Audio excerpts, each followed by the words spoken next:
عليكم ورحمة الله وبركاته. إن الحمد لله نحمده ونستعينه ونستغفره ونعوذ بالله من شرور أنفسنا ومن سيئات أعمالنا من يهده الله فلا مضل له ومن يضلله فلا هادي له وأشهد أن لا إله إلا الله وحده لا شريك له وأشهد أن محمدا عبده ورسوله صلى الله تعالى عليه وعلى آله وصحبه وسلم تسليما كثيرا. يا أيها الذين آمنوا اتقوا الله حق تقاته ولا تموتن إلا وأنتم مسلمون. يا أيها الناس اتقوا ربكم الذي خلقكم من نفس واحدة وخلق منها زوجها وبث منهما رجالا كثيرا ونساء واتقوا الله الذي تساءلون به والأرحام إن الله كان عليكم رقيبا. يا أيها الذين آمنوا اتقوا الله وقولوا قولا سديدا يصلح لكم أعمالكم ويغفر لكم ذنوبكم ومن يطع الله ورسوله فقد فاز فوزا عظيما. أما بعد فإن خير الحديث كتاب الله وخير الهدي هدي محمد صلى الله عليه وسلم وشر الأمور محدثاتها وكل محدثة بدعة وكل بدعة ضلالة وكل ضلالة في النار. أما بعد فأعوذ بالله من الشيطان الرجيم. بسم الله الرحمن الرحيم. سبحان الذي أسرى بعبده ليلا من المسجد الحرام إلى المسجد الأقصى الذي باركنا حوله لنريه من آياتنا إنه هو السميع البصير. আল্লাহ পাক রব্বুল আলামিনের সমস্ত প্রশংসা যে আল্লাহ পাক রব্বুল আলামিন আমাদেরকে সৃষ্টি করেছেন এবং আমাদেরকে হিদায়াত দান করেছেন। সে আল্লাহ পাকের যাবতীয় প্রশংসা যে আল্লাহ পাক রব্বুল আলামিন সর্বশক্তিমান, যা ইচ্ছা তাই করেন, তার ইচ্ছাই, তার কাজে কোনো বাধা সৃষ্টিকারী নেই। তিনি যাকে ইচ্ছা সম্মানিত করেন, যাকে ইচ্ছা অপদস্থ করেন। আল্লাহ পাক রব্বুল আলামিন সৎ কর্মশীলদেরকে সম্মানিত করেন, অসৎ ব্যক্তিদেরকে ইহকাল পরকালে আল্লাহ পাক অপদস্থ লাঞ্ছিত করেন। সালাত এবং সালাম নাযিল হোক নবী মুহাম্মদ রাসূলুল্লাহ সাল্লাল্লাহু আলাইহি ওয়াসাল্লামের প্রতি, যাকে আল্লাহ পাক রব্বুল আলামিন সম্মানিত করে জমিন থেকে আসমান পর্যন্ত নিয়ে গেছেন, সাত আকাশের উপর পর্যন্ত নিয়ে গেছেন। আজকে আপনাদের সামনে এই নবী করিম সাল্লাল্লাহু আলাইহি ওয়াসাল্লামের আকাশের সফর সম্পর্কে আলোচনা করব। দীর্ঘদিন ধরে অনেক ভাইদের প্রস্তাব যে মেরাজ সম্পর্কে আলোচনার প্রয়োজন। এই মেরাজ সম্পর্কে বা তার আরেকটি নাম ইসরা, অর্থাৎ রাত্রির ভ্রমণ, নবী করিম সাল্লাল্লাহু আলাইহি ওয়াসাল্লামের রাতের ভ্রমণ সম্পর্কে, যা মক্কাতুল মুকাররমা থেকে বাইতুল মুকাদ্দাস প্যালেস্টাইন পর্যন্ত ছিল, তারপরে সেখান থেকে আকাশপথে সাত আসমান পর্যন্ত এই সফর ছিল নবী করিম সাল্লাল্লাহু আলাইহি ওয়াসাল্লামের। আবার রাতারাতি তিনি ফিরে এসেছেন মক্কাতুল মুকাররমা। আল্লাহ পাক রব্বুল আলামিন এই ঘটনা সংক্ষেপে ইশারা ইঙ্গিত করেছেন সূরাতুল ইসরা বা সূরা বনী ইসরাইলের আয়াত নম্বর 1-এ। মহান আল্লাহ ইরশাদ করেছেন, সুবহানাল্লাযী আসরা বিআবদিহি, পাক পবিত্র সেই সত্তা, অর্থাৎ আল্লাহ পাক রব্বুল আলামিন পাক পবিত্র, সমস্ত দোষ, সমস্ত ত্রুটি, সমস্ত ঘাটতি, সমস্ত অভাব, সমস্ত দুর্বলতা, কমজোরি থেকে আল্লাহ পাক রব্বুল আলামিন পাক পবিত্র। তিনি সমস্ত দুর্বলতা, ত্রুটি থেকে মুক্ত, পাক পবিত্র। অর্থাৎ আল্লাহ পাক রব্বুল আলামিন যা ইচ্ছা তাই করতে পারেন। আমরা যা ইচ্ছা তাই কি জন্য করতে পারি না? কারণ আমাদের ত্রুটি আছে, ঘাটতি আছে, সেই জন্য আমাদের কমজোরি, দুর্বলতা আছে, সেই জন্য যেখানে ইচ্ছা সেখানে পৌঁছিতে পারি না। যতদূর পর্যন্ত পৌঁছার ইচ্ছা আছে ততদূর পর্যন্ত পৌঁছিতে পারি না। পক্ষান্তরে আল্লাহ পাক রব্বুল আলামিন যতদূর পর্যন্ত পৌঁছিতে পারেন, যতদূর পর্যন্ত পৌঁছাতে পারেন, তাই নবী করিম সাল্লাল্লাহু আলাইহি ওয়াসাল্লামকে আল্লাহ পাক রব্বুল আলামিন সাত আসমান পর্যন্ত পৌঁছিয়েছেন। ইহকাল পরকালে আল্লাহ পাক রব্বুল আলামিন তাকে শ্রেষ্ঠত্ব দান করেছেন। সুবহানাল্লাযী আসরা বিআবদিহি, পাক পবিত্র সেই সত্তা, সেই জাত, আল্লাহ পাকের জাত, আল্লাহ পাকের সত্তা, যিনি আসরা বিআবদিহি তার বান্দাকে রাতারাতি নিয়ে গিয়েছিলেন, সফর করিয়েছিলেন, রাতারাতি সফর করিয়েছিলেন তার বান্দাকে, অর্থাৎ কাকে? মুহাম্মদুর রাসূলুল্লাহ সাল্লাল্লাহু আলাইহি ওয়াসাল্লামকে আল্লাহ পাক রব্বুল আলামিন এইরকম উত্তম স্থানে নবী করিম সাল্লাল্লাহু আলাইহি সাল্লামকে তার বান্দা বলে আখ্যায়িত করেছেন। তার বান্দা, বলে আখ্যায়িত করেছেন। ইবাদত বন্দেগীর ক্ষেত্রে ওয়া আন্নাহু লাম্মা কামা আব্দুল্লাহ ইয়াদউ, দুআর ক্ষেত্রে তার বান্দা বলে আখ্যায়িত করেছেন সূরা জিনে। কোরআনে কারীম নাযিল করা বড় সম্মান, বড় শ্রেষ্ঠত্বের স্থান। সেখানে আল্লাহ পাক সূরা ফুরকানের প্রথম আয়াতে তাবারাকাল্লাযী নাযালাল ফুরকানা আলা আবদিহি, বরকতময় সেই সত্তা যিনি তার বান্দা মুহাম্মদ সাল্লাল্লাহু আলাইহি সাল্লামের উপর আল ফুরকান আল কোরআনুল কারীম নাযিল করেছেন। এইরকমই সাত আসমানের উপর আল্লাহ পাকের নিয়ে যাওয়া নবী করিম সাল্লাল্লাহু আলাইহি সাল্লাম কি, এটি নবী সাল্লাল্লাহু আলাইহি সাল্লামের জন্য বড়ই সম্মান দেওয়া আল্লাহর পক্ষ থেকে। সেই ক্ষেত্রে রাসূলুল্লাহ সাল্লাল্লাহু আলাইহি সাল্লামের নাম না উল্লেখ করে বা নবী না বলে বান্দা বলে আখ্যায়িত করেছেন। আর সেও বান্দা কার? আল্লাহ পাকের বান্দা, আল্লাহ পাকের বিশেষ বান্দা। দুনিয়ার সবগুলি ঘর আল্লাহ পাক রব্বুল আলামিনের, তারপরে আমার ঘর আপনার ঘরকে আল্লাহ পাক নিজের ঘর বলেননি কোরআনে কারীমে, যদিও সবগুলি ঘর আল্লাহ পাক রব্বুল আলামিনের। কিন্তু আল্লাহ পাকের ঘর কাবাকে বেতুল্লাহ বলেছেন। বেতুল্লাহ আল্লাহ পাকের ঘর, বিশেষ ঘর, শ্রেষ্ঠ ঘর। ওই রকমই নবী করিম সাল্লাল্লাহু আলাইহি ওয়াসাল্লাম আল্লাহ পাক এখানে তার বান্দা বলে আখ্যায়িত করেছেন। আপনিও বান্দা, আমিও আল্লাহ পাকের বান্দা, অবাধ্য বান্দাও বান্দা। কারণ আল্লাহ পাক রব্বুল আলামিনের যে নীতিমালা আছে পৃথিবীর সৃষ্টিগত, তার বিরুদ্ধে চলতে পারে না, এই দিক দিয়ে বান্দা, যদি অবাধ্য বান্দা। আল্লাহ পাক মুখে খাওয়ার জন্য সৃষ্টি করেছেন, মুখেই খায়, অন্য জায়গায় দিয়ে খেতে পারে না। হাতেই ধরে, পায়ে ধরতে পারে না, পায়ে চলে। সুতরাং কাফের, অবাধ্য, নাফরমান তারাও বান্দা। এই অর্থে কাফেরকে আল্লাহ পাক বান্দা বলেছেন। কিন্তু সেই বান্দা যেহেতু অবাধ্য, আল্লাহ দ্রোহী, সেই জন্য সে পরিত্রাণ পাবে না আল্লাহ পাকের আযাব থেকে, গজব থেকে, জাহান্নাম থেকে। তারপরে আল্লাহ পাকে যারা মেনেছে তারা আল্লাহ পাক রব্বুল আলামিন অনগত বান্দা। যে যতটা আল্লাহ পাকের আনুগত্য করে, আল্লাহ পাককে মেনে চলে, আল্লাহ পাকের ইবাদত বন্দেগী করে, সবচাইতে শ্রেষ্ঠ বান্দা মুহাম্মদ রাসূলুল্লাহ সাল্লাল্লাহু আলাইহি ওয়াসাল্লাম। তাই আল্লাহ পাক বলছেন যে তার বান্দা কি, তার বিশেষ বান্দা, শ্রেষ্ঠ বান্দা। মুহাম্মদ সাল্লাল্লাহু আলাইহি ওয়াসাল্লামকে নিয়ে গেছেন লাইলান, রাতারাতি নিয়ে গেছেন, মিনাল মসজিদুল হারাম, মসজিদে হারাম থেকে। মসজিদে হারাম অর্থাৎ বাইতুল্লাহ, আল্লাহ পাকের ঘর, এখান থেকে নিয়ে গেছেন ইলাল মসজিদুল আকসা, মসজিদে আকসা পর্যন্ত, বাইতুল মুকাদ্দাসের মসজিদ যা ফিলিস্তিনে বা প্যালেস্টাইনে অবস্থিত, এখান পর্যন্ত নিয়ে গেছেন। আল্লাহ পাক বলছেন আল্লাযী বারাকনা হাওলাহু, এই মসজিদ আকসা এ হচ্ছে সম্মানিত মসজিদ, ফজিলতের মসজিদ, যার আশেপাশে আমি আল্লাহ বরকত দান করেছি।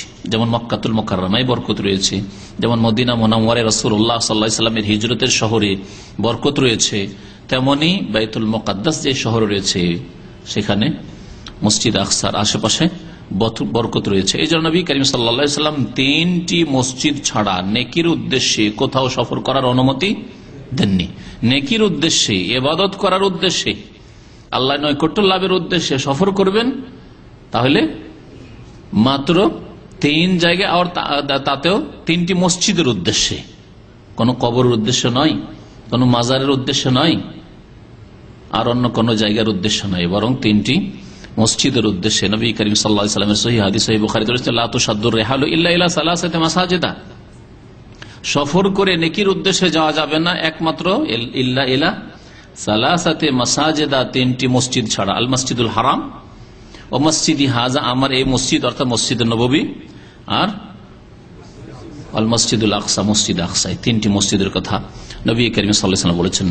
কারণ মসজিদ আকসার আশেপাশে আল্লাহ বরকত দান করেছেন। আর আপনারা জানেন, এর আগে মদিনার ফজিলতে বলেছি যে মদিনায় মক্কার চাইতে বরকতের দিক দিয়ে দ্বিগুণ বরকতের দোয়া নবী করিম সাল্লাল্লাহু আলাইহি ওয়াসাল্লাম করেছেন, আর তা কবুল হয়েছে। মক্কায় যে বরকত রয়েছে তার থেকে দ্বিগুণ বরকত রয়েছে মদিনায়। ইবাদত বন্দেগীর বিষয়টি শুধু ভিন্ন। ইবাদত বন্দেগীর ক্ষেত্রে মসজিদে হারামের ইবাদত বন্দেগী 1 লক্ষর ফজিলত রাখে, মসজিদে নববীর ইবাদত বন্দেগী নামাজ 1000 ফজিলত রাখে। কিন্তু বরকতের, অন্যান্য বরকতের দিক দিয়ে, রুজি রোজগারের বরকতের দিক দিয়ে, ব্যবসা বাণিজ্যের বরকতের দিক দিয়ে, বসবাসের বরকতের দিক দিয়ে, আখলাক আচরণের বরকতের দিক দিয়ে, সব দিকে বলা যেতে পারে যে মদিনার ফজিলত বেশি রয়েছে। কারণ নবী সাল্লাল্লাহু আলাইহি ওয়াসাল্লাম মদিনার জন্য দোয়া করেছেন, ইব্রাহিম আলাইহিস সালাম মক্কার জন্য দোয়া করেছেন। আল্লাহ পাক তারপরে বলছেন যে আমি রাতারাতি নবী সাল্লাল্লাহু আলাইহি সাল্লামকে নিয়ে গেলাম সফর করি। কেন? তার কারণ একটি কথায় আল্লাহ পাক উল্লেখ করেছিলেন, নুরিয়াহু মিন আয়াতিনা, তাকে আমার নিদর্শনগুলি দেখিয়ে দেওয়ার উদ্দেশ্যে। নিদর্শন কাকে বলে? আয়াত, আরবিতে আয়াত বলা হয়, বাংলায় নিদর্শন বলি। আয়াত কোরআনের আয়াত, আবার আয়াত বুঝুন, তাই না? যাতে আল্লাহ পাকের বিধিবিধান রয়েছে বা ঘটনাবলী রয়েছে, কোন জাতির ঘটনা থেকে, যার থেকে শিক্ষণীয় বিষয় রয়েছে, তাহলে এগুলিকে আয়াত বলা হচ্ছে। কোরআন কারীমের আয়াত কি? শরীয়তের আয়াত, এগুলিকে বলা হয় আয়াতে শারঈয়া, শরীয়তের আয়াত, আল্লাহ পাকের বিধিবিধান সম্বলিত আয়াত। আর আল্লাহ পাক রব্বুল আলামিনের কিছু আয়াত রয়েছে যেগুলো আয়াতে কাউনিয়া, মানে সৃষ্টিগত আয়াত। আল্লাহ পাক রব্বুল আলামিনের সৃষ্টিতে আয়াত রয়েছে, নিদর্শন রয়েছে। আয়াত বা নিদর্শন আরবি ভাষায় ওই সবগুলিকে বলা হয় যেগুলি দিয়ে আল্লাহ পাককে চেনা যায়। কোরআনে কারীমের আয়াতকে আয়াত এই জন্য বলা হয় যে কোরআনে কারীমের আয়াত পড়ে তার অর্থ বুঝে আল্লাহকে জানা যায়, আল্লাহ পাকের ইবাদত বন্দেগী জানা যায়, আল্লাহ পাক রব্বুল আলামিনের তৌহিদ সম্পর্কে জানা যায়, আল্লাহ পাক রব্বুল আলামিন গুণাবলী সম্পর্কে জানা যায়, আল্লাহ পাক রব্বুল আলামিন কুদরত সম্পর্কে জানা যায়, আল্লাহ পাক রব্বুল আলামিনের বিধি নিষেধ, করণীয় বর্জনীয় আল্লাহ পাকের পক্ষ থেকে যে আদেশ নিষেধ রয়েছে সে সম্পর্কে জানা যায়। এগুলি হচ্ছে কোরআনে কারীমের আয়াত। সৃষ্টিগত আয়াত যেগুলি দিয়ে আল্লাহ পাক রব্বুল আলামিন অস্তিত্ব সম্পর্কে, আল্লাহ পাকের একত্ব সম্পর্কে জানা যায়। যেমন একটা মোবাইল আছে, এটা এমনিতে তৈরি হয়নি, দেখলেই জানতে পারছেন কোন দেশে তৈরি হয়েছে। প্রশ্ন জানছে, নতুন কারো হাতে মোবাইল দেখে দেখতে ভালো লাগে, কোন দেশের, কোথায় তৈরি হয়েছে? তাহলে কোন দেশের মানে কোথায় তৈরি হয়েছে? এমনিতে প্রাকৃতিক ভাবে আসেনি। এটা ছোট্ট মোবাইল যদি প্রাকৃতিক ভাবে এসেছে, কেউ যদি বলে, তাকে আপনি বলবেন যে তুমি মিথ্যুক, আর না হলে তুমি পাগল, তাই না? হয় তুমি মিথ্যুক আর না হলে পাগল। ওই রকমই কাফির, দুইয়ের এক, মিথ্যাবাদী, মিথ্যুক, কাযাব। আল্লাহ পাক যেন কোরআনে কারীমে বারবার বলেছেন, কিয়ামতের দিনে এইরকম যারা মিথ্যাবাদী, আল্লাহকে অস্বীকার করেছে, আল্লাহর একত্বকে অস্বীকার করেছে, আল্লাহর অস্তিত্বকে অস্বীকার করেছে, সারা পৃথিবীতে এত সৃষ্টি দেখা সত্ত্বেও, তার নিজের বডি দেখা সত্ত্বেও, অফি আনফুসিকুম, আল্লাহ বলছেন তোমাদের মধ্যেও আল্লাহ পাকের নিদর্শন রয়েছে, নিজের দেহ দেখলে আল্লাহকে চিনতে পারবে। যে এত সুন্দরভাবে এমনি প্রাকৃতিক কি করে তৈরি হয়ে যায়। লেনুরিয়াহু মিন আয়াতিনা, আমি নবী করিম সাল্লাল্লাহু আলাইহি সাল্লামকে এই রাতের সফরে নিয়ে গেছিলাম যাতে আমার নিদর্শনগুলি দেখিয়ে দিই, যেগুলি দেখলে ঈমান, ইয়াকিন আরো মজবুত হয়ে যায়। বিশ্বাস হয়তো আপনার আছে, কিন্তু বেশ কিছু জিনিস দেখলে আরো ঈমান মজবুত হয়ে যায়, না হয় না? আপনি যদি দেখেন চোখের সামনে, সাধারণ একটা উদাহরণ দিচ্ছি, আপনি আল্লাহ পাকের কাছে দোয়া করলেন, হালাল খেয়ে দোয়া করলেন, 5 ওয়াক্ত নামাজ পড়েন, আর দোয়া করে দ্রুত সেই দোয়া কবুল হইল, বিশ্বাস, ঈমান বাড়বে না বাড়বে না?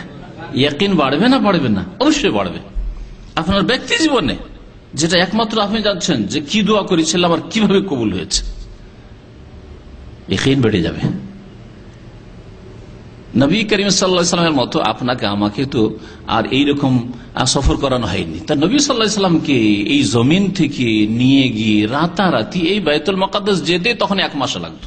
এতেই তো ইয়াকিন বেড়ে যায়, ঈমান বেড়ে যায়। মক্কা থেকে বাইতুল মুকাদ্দাস রাত্রে গেলেন, এতেই তো ঈমান, ইয়াকিন বেড়ে যায়। বোরাকে দ্রুত বেগে সফর করলেন, এতেই তো ঈমান বেড়ে যায়। তারপরে আকাশ পথে সফর, এতে ঈমানের অবস্থা কত উপরে চলে যেতে পারে, যার পর আর কোনো আর স্তর হইতে পারে না, তাই না?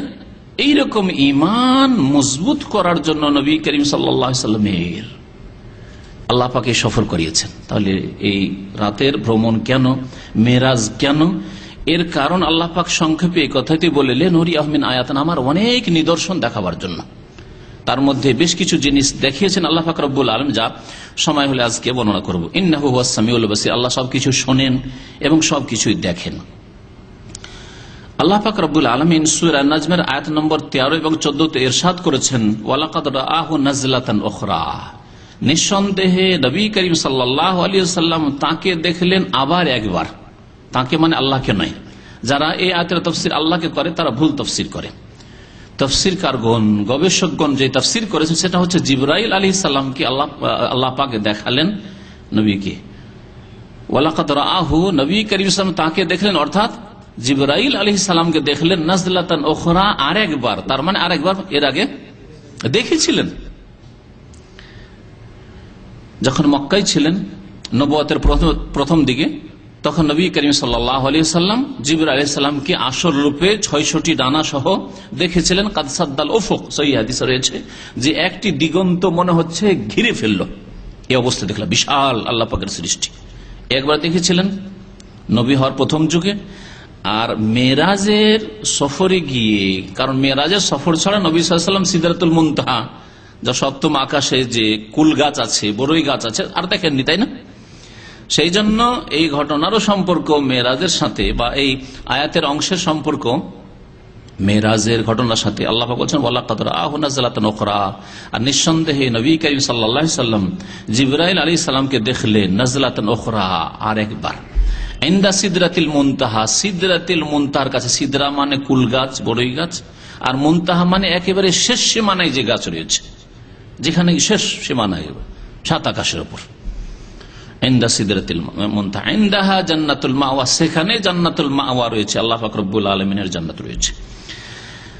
যাই নবী করিম সাল্লাল্লাহু আলাইহি ওয়াসাল্লামের মেরাজ কখন হয়েছিল এই বিষয়টি সংক্ষেপে বলা যাক। মেরাজ কখন হয়েছিল এই বিষয়ে কোন সহি প্রমাণ নেই। এই জন্য এই ক্ষেত্রে কেউ কেউ 6টি উক্তি উল্লেখ করেছেন, আবার কোন কোন কিতাবে দেখা যায় যেগুলি ভালো আলেমদের গবেষণামূলক কিতাব 8টি পর্যন্ত উক্তি উল্লেখ করেছেন। আর রাহিকুল মাকতুম, যে বাংলায় নবী সাল্লাল্লাহু আলাইহি ওয়াসাল্লামের সিরাত জীবনের উপর সুন্দর একটি কিতাব আছে, তাতে 6টি উক্তি উল্লেখ করেছেন। সংক্ষেপে সেই উক্তিগুলি উল্লেখ করি। আর এখানে একটা কথা বলি যে ইখতিলাফ কেন হইল, মেরাজের রাত কোন মাসে হইল, কোন রাতে হইল, কোন তারিখে হইল, এতে মতানৈক্য কেন হইল? এই জন্যই হইল যে এই রাত মনে রাখতে হবে, এই বিষয়টি সাহাবারা কোনো গুরুত্ব দেননি। কারণ এই রাতের সাথে জড়িত কোন ইবাদত, বন্দেগী, ধর্মকর্ম নেই, সহজ ভাষায়, তাই না? এই রাতের সাথে সম্পর্কিত বা এই দিনের সাথে সম্পর্কিত কোন ইবাদত বন্দেগী যদি থাকতো তো সাহাবারা ভুলতেন। আপনাদের মধ্যে কে রিয়াজ গিয়েছে? কেউ গেছেন? কোন তারিখে গেছেন বলতে পারবেন? কেউ বলতে পারবেন না। কারণ রিয়াজ কোন তারিখে গেলেন না গেলেন এর সাথে কোনো স্বার্থ জড়িত নেই। যেই তারিখে যান না কেন গেছেন, আমি মনে রাখিনি, অনেকবারই গেছি, কিন্তু একটি তারিখও মনে নেই, তাই না? কিন্তু যদি সেখানে কোনো গুরুত্বপূর্ণ কাজ করে থাকেন, মনে আছে, তাই না? মনে আছে, কারণ সেটার গুরুত্ব আছে। কারো কাছে টাকা পাবেন, মনে আছে না নেই? 10টা রিয়াল থাকলেও মনে আছে, 10 রিয়াল পাবো ওর কাছে, কারণ গরজ আছে 10 রিয়ালের। সাহাবাই কেরাম, মানুষের গরজ হয় দুনিয়ার গরজ, না হয় দিনের গরজ। সাহাবাই কেরামরা দুনিয়ারও গরজ মনে করেননি, দিনেরও ধর্মীয় গরজ মনে করেননি যে মেরাজের রাত মনে রাখতে হবে কোন তারিখে হয়েছে। এই জন্য ইখতিলাফ হয়েছে। পরে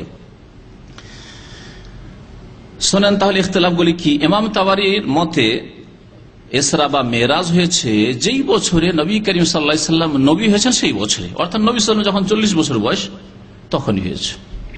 কোন তারিখে হয়েছে তা উল্লেখ নেই, ওই বছরে, যে বছর নবী সাল্লাল্লাহু আলাইহি ওয়াসাল্লাম নবী হয়েছেন। 2 নম্বর উক্তি হচ্ছে যে নবী সাল্লাল্লাহু আলাইহি ওয়াসাল্লামের নবুয়ত প্রাপ্তির 5ম বছরে, নবী হওয়ার 5 বছর পরে 45 বছর যখন বয়স নবী করিম সাল্লাল্লাহু আলাইহি ওয়াসাল্লামের, তখন মেরাজ হয়েছে। এটা নবী কুরতুবী এটাকে প্রাধান্য দিয়েছেন। 3য় উক্তি হচ্ছে যে মেরাজ হয়েছে নবী হওয়ার 10 বছর পরে, নবুয়ত প্রাপ্তির 10ম বছরে মেরাজ হয়েছে 27 রজবে। এটা হচ্ছে 3য় উক্তি, যেটা নিয়ে বিদাতীদের তোলপাড়, বিদাতীদের ধর্মকর্ম জড়িত এর সাথে। 4 নম্বর উক্তি হচ্ছে যে ক্বাবলাল হিজরা বিসিত্তাতা আশারা শাহরান, হিজরতের 16 মাস আগে, হিজরতের 16 মাস আগে। হিজরত করেছেন নবী সাল্লাল্লাহু আলাইহি ওয়াসাল্লাম নবী হওয়ার কত বছর পরে? 13 বছর পরে। তাহলে 13 বছর পুরা হওয়ার 16 মাস আগে, 12 আর 4 16, 100 বছর একটু বেশি। তারিখ বলছে রমজান মাসে, রমজান মাসে হয়েছে। তাহলে বিদাতীদের মেরাজ গেল না, রজবে নয়, রমজানে হয়েছে একটি। 5ম উক্তি হচ্ছে যে হিজরতের 1 বছর 2 মাস, অর্থাৎ 14 মাস পূর্বে হয়েছে মহরম মাসে। আরেকটি উক্তি মহরমের। 6 নম্বর উক্তি হচ্ছে হিজরতের 1 বছর আগে হয়েছে রবিউল আউয়াল মাসে। রবিউল আউয়াল মাস, হিজরতের 1 বছর পূর্বে হয়েছে রবিউল আউয়াল মাসে। এগুলি উক্তির মধ্যে প্রথম 3 উক্তির তৃতীয় উক্তি হচ্ছে রজব মাসের 27 তারিখ। বলছেন আল্লামা শফিউর রহমান মুবারকপুরী রহমতুল্লাহ আলাইহি এবং তার সাথে অনেক গবেষকরা, এবং এই বিষয়টি আপনারা বাংলা রহিকুল মাখতুমে, ইংরেজিতে পাবেন রহিকুল মাখতুম, বিভিন্ন ভাষায় অনুবাদ হয়ে গেছে, উর্দু, আরবি, যে কোনো ভাষায় যে পড়তে পারেন। প্রায় ভাষাগুলিতে, যেগুলো জীবন্ত ভাষা আজকালকার, সে ভাষাগুলিতে এই বইটি অনুবাদ হয়েছে। এই জন্য প্রথম 3টি উক্তি ঠিক নয়। তার মধ্যে 27 রজবের উক্তি, যেই 27 রজবের দিনে বিদ্যার্থীরা রোজা রেখে থাকে আর রাতের নফল পড়ে থাকে। যদি এই ইবাদত থাকতো তো সাহাবারা কখন এই দিনকে ভুলতেন না, কারণ রাত্রে গরজ আছে, ধর্মীয় গরজ আছে, নফল পড়তে হবে আর দিনে রোজা রাখতে হবে, ভুলে গেছেন। তার মানে তারা এই দিনকে কেন্দ্র করে কিছুই করেননি, দিনেও কিছু করেননি, রাত্রেও বিশেষ কিছু করেননি। যা সারা বছর করতেন তাই করেছেন। যারা তাহাজ্জুদ পড়তেন সারা বছর তাহাজ্জুদ পড়েছেন।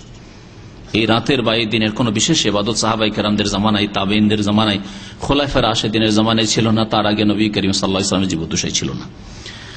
বলছে প্রথম 3টি উক্তি একেবারে ঠিক নয়, কারণ খাদিজা রাদিয়াল্লাহু তাআলা আনহা নবুয়তের 10ম বছরে রমজান মাসে ইন্তেকাল করেছেন। রমজান মাসে ইন্তেকাল করেছেন কে? খাদিজা রাদিয়াল্লাহু তাআলা। খাদিজা রাদিয়াল্লাহু তাআলা আনহার ইন্তেকালের পর মেরাজ হয়েছে। দুটি কথা মনে রাখেন, একটা হচ্ছে যে খাদিজা রাদিয়াল্লাহু তাআলা ইন্তেকাল হয়েছে 10ম হিজরি, 10ম নবুয়ত প্রাপ্তির, 10ম হিজরি না, নবুয়ত প্রাপ্তির 10ম বছরে রমজান মাসে।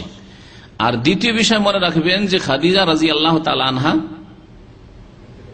ইন্তেকাল করার পরে মেরাজ হয়েছে, ইন্তেকাল মেরাজের আগে হয়েছে। রমজান মাসে তার ইন্তেকাল হলো, আর রজব মাসটি রমজানের পরে না আগে? সেই বছরে, নবুয়তের 10ম বছরের আগে রজব, তারপরে শাবান, তারপরে রমজান।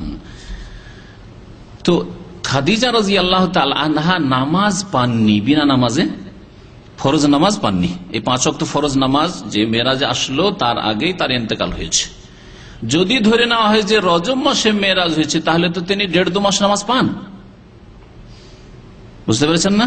তাহলে বোঝা গেল যে যখন তিনি নামাজ পাননি আর তার ইন্তেকাল হয়েছে রমজানে, আর দাবি করা হচ্ছে যে 27 রজব নবুয়তের 10ম বছরের রজবে মেরাজ হয়েছে, তাহলে এই উক্তিটি ভুল। কারণ খাদিজা রাদিয়াল্লাহু তাআলা ইন্তেকাল রমজানে, এই ব্যাপারে কোন ইখতিলাফ নাই, দ্বিমত নেই।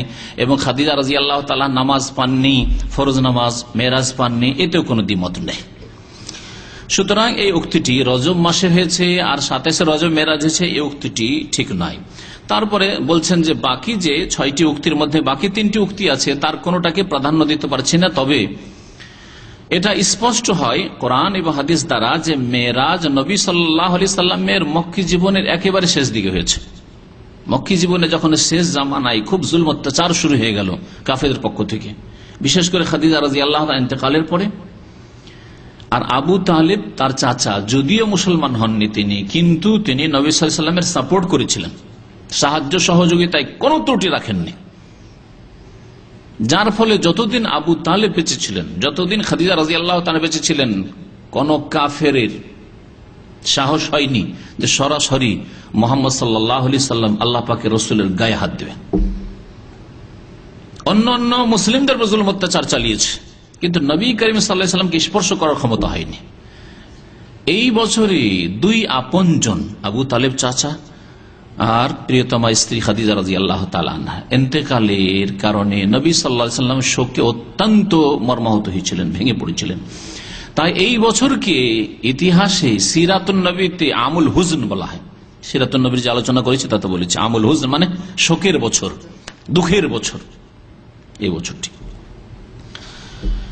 এখন মেরাজ সম্পর্কে, মেরাজের ঘটনা এখন কেমন করে হইল সংক্ষেপে বলি। হাদিস এই ক্ষেত্রে সহিহ বুখারীতে রয়েছে, সহিহ মুসলিমে রয়েছে, প্রায় হাদিসের কিতাবে মেরাজের ঘটনা রয়েছে। এবং কোন বর্ণনাকারী কিছু অংশ, কোন বর্ণনাকারী কিছু অংশ বর্ণনা করেছেন। সবগুলি বর্ণনার খোলাসা সার সংক্ষেপে এক একটি করে আলাদা করে বর্ণনা করছে। যেমন ইমাম ইবনুল কাইয়িম রাহমাতুল্লাহ আলাইহি তার প্রসিদ্ধ কিতাব জাদুল মাদ 5 খণ্ডে রয়েছে। জাদুল মাদ আরবি ভাষা এই কিতাব রয়েছে 5 খণ্ডে, তাতে যেভাবে তিনি উল্লেখ করেছেন এবং তা সফিউর রহমান মুবারকপুরি রাহিকুল মখতুমে উল্লেখ করেছেন, সেইভাবে আমি উল্লেখ করছি। রাসূলুল্লাহ সাল্লাল্লাহু আলাইহি সাল্লামের যে মেরাজ হয়েছে, প্রথম কথা রুহানি মেরাজ, শুধু আত্মার মেরাজ হয়েছে, স্বপ্নযোগে মেরাজ হয়েছে, না আত্মা এবং দেহ সহ মেরাজ হয়েছে? আত্মা এবং দেহ সহ মেরাজ হয়েছে। নবী সাল্লাল্লাহু আলাইহি সাল্লামের যেমন আত্মাকে নিয়ে যাওয়া হয়েছে, তেমনি সশরীরে মোবারক শরীর সহ মেরাজ হয়েছে। স্বপ্নে আসমান জমিন এদিক সেদিক সফর করা, এটা এত আশ্চর্যের বিষয় নয়। আর আল্লাহ পাক রব্বুল আলামিন নবী সাল্লাল্লাহু আলাইহি সাল্লামকে এর দ্বারা শ্রেষ্ঠত্ব দান করতে চেয়েছেন, এবং আল্লাহ পাক রব্বুল আলামিন একই অসাধারণ ঘটনা যেটি এর দিকে ইঙ্গিত করেছেন সুবহানাল্লাযী বলে সূরা বনী, সুবহানাল্লাযী আসরা বিআবদিহি। সুবহানাল্লাহ কখন বলি আমরা? কোন আশ্চর্য কিছু হইলে, তাই না? সুবহানাল্লাহ, আশ্চর্য হওয়ার জন্য আল্লাহ পাক তাই বলছেন সুবহানাল্লাযী আসরা বিআবদিহি। আল্লাহ পাক তো পাক পবিত্র, সমস্ত ত্রুটি মুক্ত। আশ্চর্য হোক যে যিনি রাতারাতি বান্দাকে নিয়ে গেছেন। আর বান্দাকে নিয়ে যাওয়ার কথা যখন বলা হয়েছে, তাহলে শুধু তার আত্মা নিয়ে যাওয়া হয়নি, সশরীরে মেরাজ হয়েছে, এই জন্য বান্দার কথা বলা হয়েছে।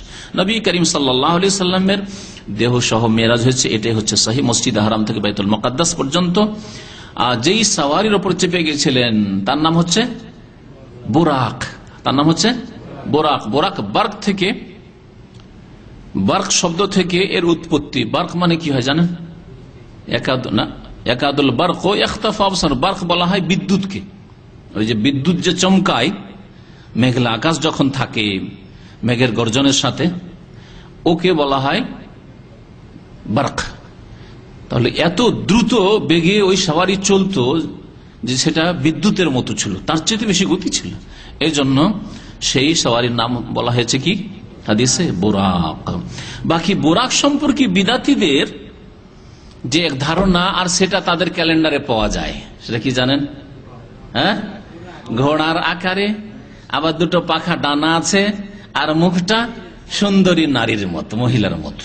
হ্যাঁ, এগুলো বিদাতীদের কপল কল্পিত ধর্ম, মন গড়া ধর্ম। আর তা আমাদের ঘরে ঘরে সাজানো থাকে। ছোটকালে দেখতাম, আশ্চর্য হইতাম, ইবা কোন ঘোড়া হলে জানতাম না তো, বিদাতি পরিবার যেহেতু ছিল না আলহামদুলিল্লাহ, জানতাম না যে নাম বুরাক। কিন্তু এটা কি রে, মহিলার মতো চেহারা, আবার ঘোড়ার মতো দেহ, আর আবার দুটো পাখা আছে। হ্যাঁ হ্যাঁ, দেখতে সুন্দর, বানানো সব। যেমন নাল শরীফ, নবীর নাল শরীফ বানানো সারসিনার খুতবার উপরে, আর তবলিগি নেশাবের উপর দেখবেন নাল শরীফ, নবীর নালের একটা খড়মের ছাপ আছে, দেখেছেন তো? ফাজাইল আমলের উপর দেখবেন, পাবেন কবরের উপরে, আর পাবেন ওই সারসিনার খুতবার উপরে।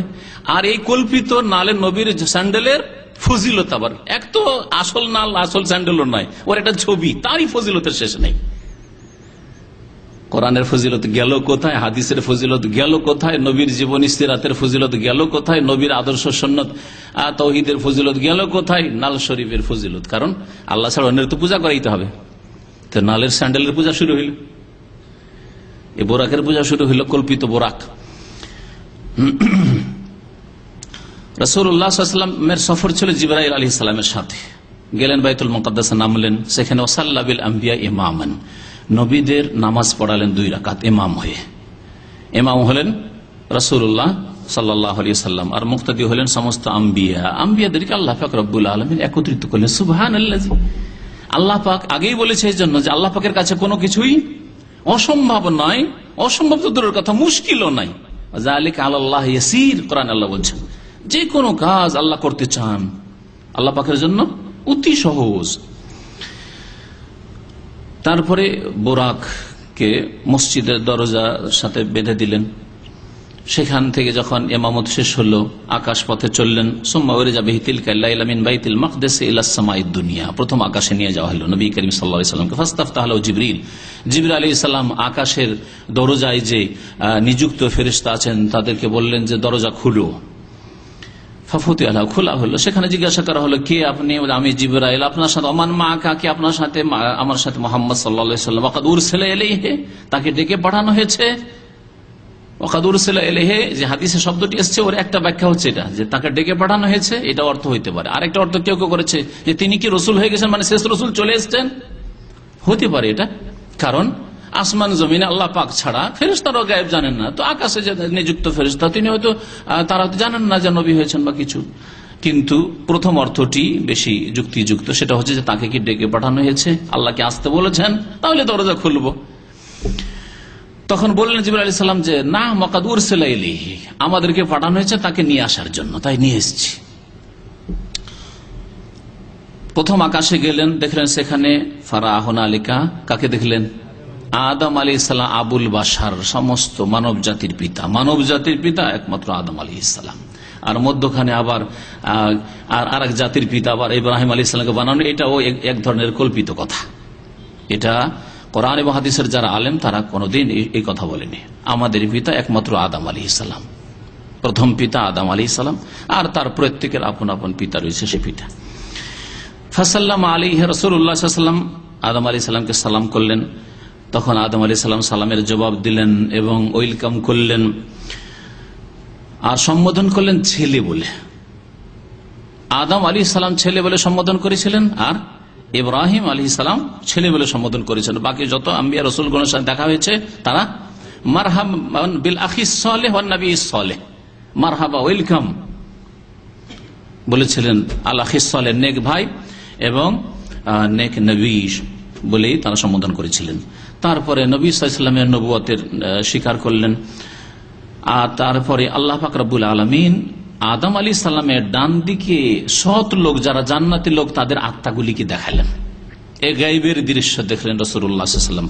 ওয়া আরওয়াহুল আশকিয়া আন ইয়াসারিহি, আদম আলাইহিস সালাম বসে আছেন, তার বাম দিকে যতগুলি রূহ দেখলেন, এগুলি হচ্ছে সব জাহান্নামী, বদনসিবেরা, হতভাগা, এরা জাহান্নামে যাবে। লিনুরিয়াহু মিন আয়াতিনা, স্মরণ করুন যে সূরা বনী ইসরাঈলের প্রথম আয়াতে আল্লাহ কি বলেছেন, যে মেরাজে কি জন্য নিয়ে গেলাম? বহু নিদর্শন দেখাবার জন্য। এক নিদর্শন দেখে নিলেন, এরা সব জান্নাতি, এরা হচ্ছে জাহান্নামী। আদম আলাইহিস সালামের ডান দিকে বসে আছে, বাম দিকে বসে আছে, এই আত্মাগুলি আছে। এগুলি দেখার পরে ঈমান মজবুত হবে না? হবে না? তারপরে কাফেরদের জুলম অত্যাচার যতই বেড়ে যাক, নবী সাল্লাল্লাহু আলাইহি সাল্লামকে পিছপা করতে পারবে? মানুষের যখন ইয়াকিন, যেমন ইয়াকিন মজবুত হয় তেমন কর্ম হয়। আপনার বিশ্বাস যেমন তেমন কর্ম, বাস্তব। আপনার বিশ্বাস আছে বেতনের ওপর, ডিউটিতে মিস নেই কিন্তু, ঠিক না? সকাল 5টায় ডিউটি 5টায়, 4টায় ডিউটি 4টায়, শীতকালে ভোর 3টার সময় দাঁড়িয়ে থাকে এখানে রোডের ওপর ডিউটি করার জন্য, যাবে এখান থেকে 30 কিলোমিটার 40 কিলোমিটার দূরে, যেতে পারে না? পারে না। কিন্তু ফজর নামাজ পড়লে জান্নাত পাবো, না পড়লে জান্নাত পাবো না, বিশ্বাস কতটুকু আছে তার প্রমাণ পাওয়া যায় ফজরে মসজিদে গেলে, তাই না? যেমন যার বিশ্বাস হয় তেমন তার কর্ম হয়, এতে কোনো সন্দেহ নেই। সুতরাং আপনি নিজের আমলের ওজন নিজেই করেন যে আপনি কোন অবস্থায় আছেন। আল্লাহ পাক যেন আমাদের মুসলিম ভাই বোনদেরকে হিদায়াত দান করেন।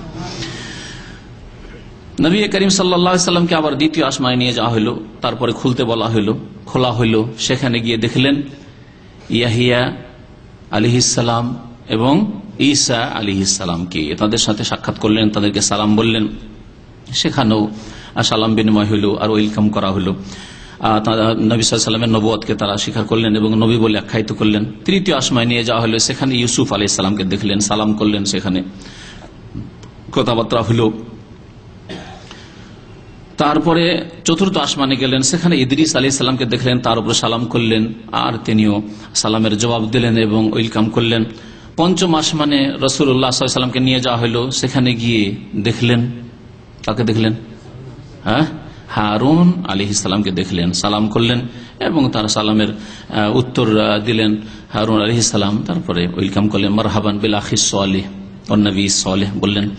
তারপরে ষষ্ঠ আসমানে নিয়ে যাওয়া হলো, সেখানে গিয়ে মূসা বিন ইমরান, মূসা আলাইহিস সালাম, হারুন আলাইহিস সালামের ভাই, মূসা আলাইহিস সালামের সাথে সাক্ষাৎ হলো, সালাম করলেন, সালামের উত্তর পেলেন এবং সেখান থেকে যখন অতিক্রম করতে লাগলেন, সহিহ হাদিস রয়েছে, ফালাম্মা জাওয়াজাহু, সেখান থেকে অতিক্রম করে বাকা মূসা, মূসা আলাইহিস সালাম কান্না শুরু করে দিলেন। মূসা আলাইহিস সালাম কাঁদতে লাগলেন। ফাকিলা লাহু, জিজ্ঞাসা করা হলো মূসা আলাইহিস সালামকে, জিবরাইল আলাইহিস সালাম সাথে ছিলেন, জিজ্ঞাসা করলেন হয়তো যে মায়ুবকি, কেন কান্না করছেন আপনি? ফাকালা, তখন বললেন মূসা আলাইহিস সালাম, আবকি, আমি এর জন্য কেঁদে ফেললাম, লিআন্না গোলামান বয়সা মিন বাদি, একজন বালক, তার তুলনায় বয়সের দিক দিয়ে নবী সাল্লাল্লাহু আলাইহি সাল্লাম বালক, একজন বালককে আমার পরে নবী করা হয়েছে। ইয়াদখুলুল জান্নাত মিন উম্মতিহি আকসার মিম্মা ইয়াদখুলুহা মিন উম্মতি, আর তার উম্মতের জান্নাতের সংখ্যা আমার উম্মতের জান্নাতের সংখ্যার তুলনায় অনেক বেশি হবে। আমার উম্মতে জাহান্নামের সংখ্যা বেশি হবে, তাই এই কথা স্মরণ হয় কাঁদতে শুরু করলাম যে হায় আমার উম্মতের অনেকেই তাদের পাপের কারণে, তাদের নাফরমানির কারণে, তাদের বিরুদ্ধাচরণের কারণে, আল্লাহ দ্রোহিতার কারণে, গুনহার কারণে জাহান্নামে যাবে, তাদের সংখ্যা বেশি হবে।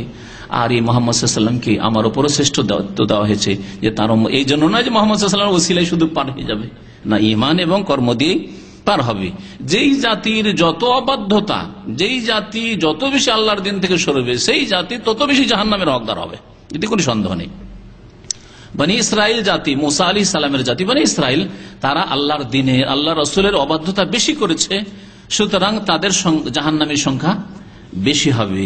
এই কথা স্মরণ করে আমি কেঁদে ফেলেছি। সুম্মা ওরে যাবে ইলা সামাই সাবিয়া, তারপরে সপ্তম আসমানে নিয়ে যাওয়া হলো। সেখানে দেখলেন কাকে? ইব্রাহিম আলাইহিস সালাম, আল্লাহ পাকের খলিল, তার সাথে দেখা হইল। সালাম করলেন, সালামের উত্তর দিলেন ইব্রাহিম আলাইহিস সালাম এবং মারহাবান বিল ইবনি সালেহ ওয়ান নবী সালেহ, এখানেও ছেলে বলে সম্বোধন করলেন এবং তাকে ওয়েলকাম করলেন। তারপরে তার নবী হওয়ার কথা স্বীকার করেন। সুম্মা রফিয়া ইলা সিদরাতিল মুনতাহা, তারপরে সিদরাতুল মুনতাহা, সপ্তম আকাশে তাহলে সিদরাতুল মুনতাহা এই কুল গাছ আছে, এই কুল গাছে নিয়ে যাওয়া হলো। কুল গাছ দেখলেন নবী করিম সাল্লাল্লাহু আলাইহি ওয়াসাল্লাম বলছেন, নবী সাল্লাল্লাহু আলাইহি ওয়াসাল্লামের বর্ণনা, যে তার ফলগুলি ছিল হাজার বংশের, হাজার একটা বংশ যারা বাস করত বর্তমান আলহাসা এলাকায়, আলহাসার আশেপাশে এসব এলাকায়, হয়তো প্রাচীন যুগের এলাকা বস্তিগুলি হয়তো অনাবাদ হয়ে গেছে, কিন্তু আশেপাশে সেই এলাকাটা ছিল। এই হাজার গোত্র এলাকায় বাস করত, তারা মাটির ভাঁড়, মাটির কলস, মাটির পাত্র, বড় বড় পাত্র তারা তৈরি করত। তো কুল্লা অর্থাৎ বড় মটকা তৈরি করত, মটকা বুঝেন তো, মাটির মটকা তারা খুব বড় বড় তৈরি করত। দেখলেন নবী সাল্লাল্লাহু আলাইহি সাল্লাম যে এই কুল গাছের কুল বড়ই এই আজকালকার মতো না, আর আমাদের এই দুনিয়ার বড়ের মতো না, কেমন বড় বড় মটকার মতো, ফলগুলি হচ্ছে বড় বড় মটকার মতো। ওয়াইদা ওয়ারাকুহা মিসলা আযানিল ফিলাতি, আর বড়ই পাতা তো দেখেছেন কত বড় হয়, এতটা হয়, ছোট্ট, তাই না? কিন্তু এই সিদরাতুল মুনতাহার বড়ই পাতা, কুল পাতা আযানুল ফিলার মতো, মানে হাতির কানের মতো। হাতির কান দেখেছেন তো না? হাতির কানের মতো। আর না দেখে থাকলে এক ভণ্ড পীরের মতো বলবেন। ভণ্ড পীরকে জিজ্ঞাসা করেছে, সকালে উঠে দেখছে গ্রামে, গল্পের মাধ্যমে জ্ঞান, এই বইটাই সম্ভবত, বা পীরতন্ত্রের আজব লীলাতে আবু তাহের বর্ধমানী রহমতুল্লাহ আলেম, বাংলাদেশে একজন কোরআন শোনার আলেম বক্তা ছিলেন, তিনি এই গল্প উল্লেখ করেছেন যে ওই গ্রামের লোক কোনদিন হাতি দেখেনি, হাতি দেখেনি। আর গ্রামে ফজরে উঠে দেখি বড় বড় ধাপ, এ পায়ের নিশানা, আসলো কি, কোন দেও আসলো না জিন আসলো, ভয়ে ভীত গ্রামের লোক। চলো পীর সাহেবের কাছে চলো, কারণ পীর সাহেব আল্লাহর ওলি, ওরা তো সবকিছুই জানে, তাই না? এই যে শিরকি আকীদা জনসমাজের, গেল পীরের কাছে, আর পীরও জানে না। আরো পীরের নাম ছিল লাল ভুজুক্কর। আচ্ছা, পীরেরা একটা উর্দু ফার্সি মিলিয়ে না বললে তো পীর হইতে পারে না, উর্দু ফার্সি কিছু গাইতে হবে। তখন সে বলল, লাল বুজুক্কর না সাকে তো আর সাকে কাকো পায়ের মে চাকি বাঁধকে শায়দ হারিন কুদা হো। কি বুঝলেন? আমি পীর লাল বুজুক্কর যদি না পারি, আর পারবে কে বলতে? তোমরা জানো না, পায়ের মে চাকি বাঁধকে শায়দ হারিন কুদা হো। হরিণ এসছিল আজকে আমাদের গ্রামে, তোমাদের গ্রামে হরিণ এসছিল, আর হরিণ পায়ে ওই যে আটা ফিসা চাকি থাকে, পাথর পাথর বেঁধেছে, কি বলেন, জাতা, হ্যাঁ, এই জাতা বা চাকি বেঁধে লাফ দিয়েছে হরিণে। এই দাগ তোমাদের গ্রামে, এই হলো অবস্থা পীরের। তো যাই হোক, আল্লাহ পাক হিদায়াত করে এইসব পীরদেরকে। তারপরে বলছেন সুম্মা গাশিয়াহা ফারাশু মিন যাহাব, ওই সিদরাতুল মুনতাহা, সিদরাতুল মুনতাহার গাছকে স্বর্ণের প্রজাপতিতে ঢেকে আছে। প্রজাপতি এমনি দেখতে সুন্দর লাগে, দেখেছেন? আর প্রজাপতি আবার যদি স্বর্ণের প্রজাপতি হয়, ওয়া নূরুন ওয়া আলওয়ান, আর বহু রকমের আলো সাজানো মনে হচ্ছে, ওয়া আলওয়ান, আর বহু রকমের রং দেখলেন। তারপরে বলছেন নবী সাল্লাল্লাহু আলাইহি ওয়াসাল্লাম হাদিসে রয়েছে, ফামা আহাদুন মিন খালকিল্লাহ ইয়াসতাতি আন ইয়াসিফাহা মিন হুসনিহা, এত সুন্দর গাছ আর এত সুন্দর করে সাজানো আছে সিদরাতুল মুনতাহা যে আল্লাহর কোন সৃষ্টি তার আসল বিবরণ দিতে পারবে না। অনেক জিনিস দেখে মুখে বলা সম্ভব হয় না, যে তুমি দেখলে বুঝতে, আমি মুখে বলে প্রকাশ করতে পারছি না, আমার কথাই প্রকাশ করতে পারছি না, আমরা বলে থাকি অনেক ক্ষেত্রে। দুনিয়াতে যদি এরকম বলে থাকি, তাহলে আখিরাতে, আকাশে, জান্নাতে কত কি আল্লাহ পাকের আছে। বাইতুল মামুর, তারপর নবী সাল্লাল্লাহু আলাইহি সাল্লামকে বাইতুল মামুর দেখানো হইল। বাইতুল মামুর আল্লাহ পাকের দুনিয়াতে যে বাইতুল্লাহ কাবা রয়েছে, এখানে যেমন মানুষ ইবাদত বন্দেগী করে সবসময়, কোন সময় ইবাদতে গ্যাপ নেই, বিরতি আছে, চলতি আছে। আজান হয়ে গেল, একামত হয়ে গেল, নামাজ শুরু হয়ে গেল, নামাজের সালাম ফিরা হতেই তাওয়াফ শুরু হয়ে গেল। সুবহানাল্লাহ। কোন সময়, আজকে শুধু নাই, আজকে থেকে হয়তো আজকাল ভাবতে পারেন যে লোকজনের সংখ্যা বেশি হয়েছে, আজকে থেকে 1200 বছর, 1300 বছর, 1400 বছর আগেও কখনো বিরতি দেখা যায়নি, ইবাদত চলতি আছে। সে আল্লাহ পাকের বান্দাই মানুষ করুক, অথবা জিন ইবাদত বন্দেগী করুক, অথবা ফেরেশতা করুক, ইবাদত হতে আছে এই বাইতুল্লাহ। আসমানে ফেরেশতাদের জন্য ওই রকম আল্লাহ পাকের ঘর রয়েছে, যে ঘরের নাম হচ্ছে বাইতুল মামুর, যার কথা আল্লাহ বলে শপথ করেছেন, ওয়াল বাইতুল মামুর।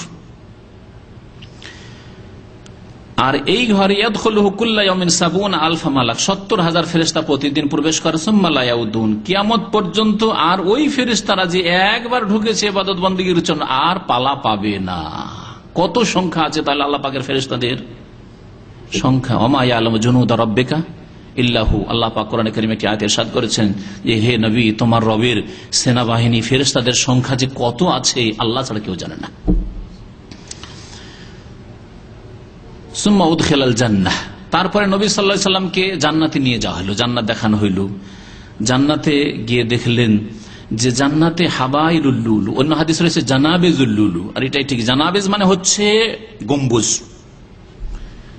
মণিমুক্তার গম্বুজ, স্বর্ণের চাইতে মূল্যবান মণিমুক্তার গম্বুজ। ওয়াইজা তুরাবুহাল মিস্ক, আর জান্নাতের মাটি দেখলেন রাসূলুল্লাহ সাল্লাল্লাহু আলাইহি ওয়াসাল্লাম মিসকে আম্বার, মৃগনাভি থেকে যে সবচেয়ে মূল্যবান আতর তৈরি হয়, এই মিসকে আম্বারের মতো সুগন্ধি ছড়াচ্ছে জান্নাতের মাটি থেকে। ওয়ারিজা বিহা তাজহারা লিমাস্তাওয়া ইসমা ফিহি শরীফ আল আকলাম, নবী করিম সাল্লাল্লাহু আলাইহি ওয়াসাল্লামকে এত উচ্চ স্থানে নিয়ে যাওয়া হলো, যেখানে গিয়ে যে আল্লাহ পাকের যে তাকদীর লিখার কলম আছে, কখন কি ঘটছে, কি লিখা হচ্ছে, কলমের আওয়াজ, লিখলে খর খর খর আওয়াজ করে, তাই না? আমি যদি লিখি, পাশের লোক কলমের আওয়াজ পাবে, হ্যাঁ, পেতে পারে। তো কলমের আওয়াজ পর্যন্ত নবী করিম সাল্লাল্লাহু আলাইহি ওয়াসাল্লাম শুনতে পেলে এতদূর পর্যন্ত পৌঁছিলেন। সুম্মা উরিজা বিহি আল জাব্বার জাল্লা আলা, তারপর আল্লাহ পাক রব্বুল আলামিনের দরবারে পেশ করা হলো নবী সাল্লাল্লাহু আলাইহি ওয়াসাল্লাম। ফাদানা মিন হাত্তা কানা কাবা কাউসাইনি আও আদরা, এমন কি নবী করিম সাল্লাল্লাহু আলাইহি ওয়াসাল্লাম আল্লাহ পাক রব্বুল আলামিনের এত কাছাকাছি হলেন যে 2 ধনুক পরিমাণ দূরত্ব ছিল। এটা হচ্ছে হাদিসের ভাষায়। আর এই হাদিসে, এটা যে সহিহ হাদিস সে উল্লেখ করা হয়েছে, এটা আপন জায়গায় ঠিক আছে যে আল্লাহ পাক রব্বুল আলামিন অত্যন্ত নিকটবর্তী হলেন। কিন্তু সূরা নাজমে যেখানে কাবা কাউসান বলা হয়, সুম্মা দানা ফাতাদাল্লা ফাকানা কাবা কাউসাইনা আদনা, নবী সাল্লাল্লাহু আলাইহি ওয়াসাল্লাম নিকটবর্তী হইলেন, কাছে গেলেন, এমনকি 2 ধনুকের কাছাকাছি হয়ে গেলেন। এটা আরেকটা প্রসঙ্গ, সেটা জিবরাইল আলাইহিস সালামের অত্যন্ত কাছাকাছি হয়েছিলেন, সেই ঘটনার কথা আল্লাহ পাক সূরা নাজমে উল্লেখ করেছেন। এটা হচ্ছে সহিহ তাফসীর, যে কোরআনের বিষয়টি আলাদা। আর এখানে নবী সাল্লাল্লাহু আলাইহি ওয়াসাল্লাম মেরাজে গিয়েও আল্লাহ পাক রব্বুল কাছাকাছি হয়েছিলেন। কিন্তু কাছাকাছি হইলেই কি দেখা শর্ত? কাছাকাছি হইলেই দেখা যায়? বাদশাহ এখানে বসে আছে, আপনি কাছাকাছি হয়েছেন দেওয়ালের পাশে আরেক রুমে, এই পাশে একেবারে, কিন্তু দেখতে পেয়েছেন? দেখতে পেলেন না। ঠিক তেমনি সঠিক হচ্ছে গবেষক উলামায়ে কেরামদের নিকট এই বিষয়ে যে নবী করিম সাল্লাল্লাহু আলাইহি ওয়াসাল্লাম আল্লাহ পাককে স্বচক্ষে দেখেননি, এবং সাহাবায়ে কেরামদের এই বিষয়টি কেউ দাবি করেননি। ইবনে আব্বাস রাদিয়াল্লাহু তাআলা আনহু যে বলেছেন, তিনি বলেছেন রাআ বিফুআদিহি, নবী করিম সাল্লাল্লাহু আলাইহি ওয়াসাল্লাম আল্লাহ পাককে তার হৃদয় দিয়ে দেখেছেন। আর আয়েশা রাদিয়াল্লাহু তাআলা আনহা আরো কয়েকজন সাহাবায়ে কেরাম তারা বলতেন, কেউ যদি বলে যে ইন্না মুহাম্মাদান রাআ রাব্বাহু, মুহাম্মদ সাল্লাল্লাহু আলাইহি ওয়াসাল্লাম নিজ রবকে দেখেছেন, ফাকাদ আযামাল ফিরিয়াত, সে চরম মিথ্যা কথা বলল। এই জন্য নবী করিম সাল্লাল্লাহু আলাইহি ওয়াসাল্লাম আল্লাহ পাককে দেখেননি। আল্লাহ পাক কোরআনে বলেছেন লা তুদরিকুহুল আবসার, আল্লাহ পাককে কোন সৃষ্টি আয়ত্ত করতে পারে না, দেখতে পারে না। নবী করিম সাল্লাল্লাহু আলাইহি ওয়াসাল্লামকে জিজ্ঞাসা করা হয়, সরাসরি হাদিসে যাওয়া যাক, এই মেরাজের হাদিসগুলিতে নবী সাল্লাল্লাহু আলাইহি ওয়াসাল্লামকে জিজ্ঞাসা করা হয় যে হাল রাআতা রাব্বাকা ইয়া রাসূলুল্লাহ, হে আল্লাহ রাসূল আপনি কি আপনার রবকে দেখেছেন মেরাজে? তখন তিনি উত্তর দিয়েছেন নূরুন আন্না আরাহু, আল্লাহ পাকের জাত তো আলো আর আলো, আলো আর আলো, নূরে ঘেরা, আমি কি করে দেখতে পারি, কি করে দেখতে পারি, আন্না আরাহ, কি করে আমি দেখতে পারি? তাহলে স্পষ্ট তিনি দেখেননি। অন্য হাদিসে রয়েছে যে আমি দেখিনি আল্লাহ পাককে। সুতরাং এটি হচ্ছে ঠিক মত সহিহ হাদিস মোতাবেক। আল্লাহ পাক রব্বুল আলামিন ওহী করলেন মুহাম্মদ সাল্লাল্লাহু আলাইহি ওয়াসাল্লামের উপর যা ইচ্ছা করলেন। ও ফারাজা আলী 50 সালাতান, প্রথম কত ওয়াক্ত নামাজ ফরজ করলেন? 50 ওয়াক্ত ফরজ করলেন। এই 50 ওয়াক্ত নিয়ে ফিরে আসলেন মুসা আলাইহিস সালামের কাছে। কোন আসমানে? ষষ্ঠ আসমানে।